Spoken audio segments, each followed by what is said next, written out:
Qu'est-ce qu'un bail à construction?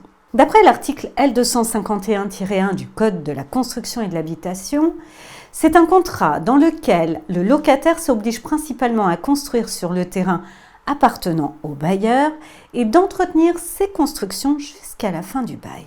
Le bail à construction permet au locataire de réaliser librement une cession ou un apport en société de ses droits. Le locataire peut aussi proposer à la location les constructions qu'il a réalisées ou les parcelles de terrain non construites. Ces baux pourront être qualifiés de baux commerciaux si les conditions d'application sont réunies. Quelles sont les différences avec le bail emphytéotique? Les règles applicables au bail à construction sont semblables à celles du bail emphytéotique, sauf dans certains cas. Lorsque le contrat est résilié et qu'il existe des hypothèques, la différence réside également dans l'usage auquel le bien loué est affecté.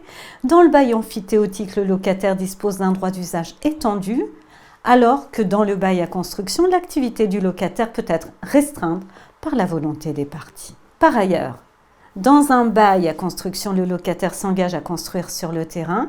L'emphytéote, lui, a le droit de construire, mais il n'y est pas obligé. La location-gérance.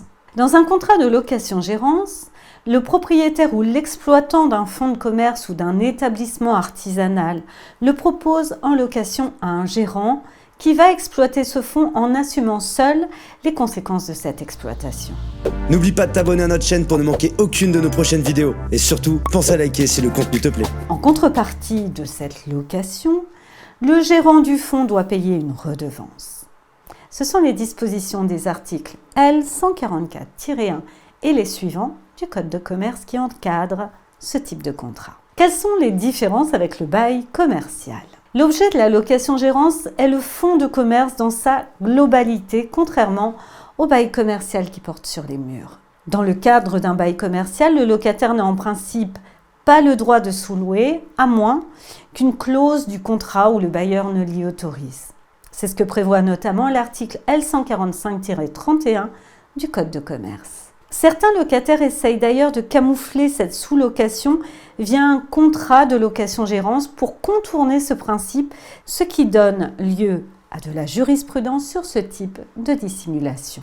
Voyons justement quelques exemples tirés de la jurisprudence concernant certaines locations. Une location-gérance a été requalifiée de bail commercial parce que le fonds de commerce loué n'était plus exploité et aucune clientèle n'y était attachée. Autre cas, a été qualifié de location-gérance un contrat signé entre deux sociétés par lesquelles l'une des sociétés mettait à la disposition de l'autre le fonds de commerce qu'elle exploitait jusqu'alors et auquel était attachée une clientèle. Il faut donc être en présence d'un fonds de commerce actuellement exploité auquel est attachée une clientèle existante au moment où ce fonds est donné en location-gérance.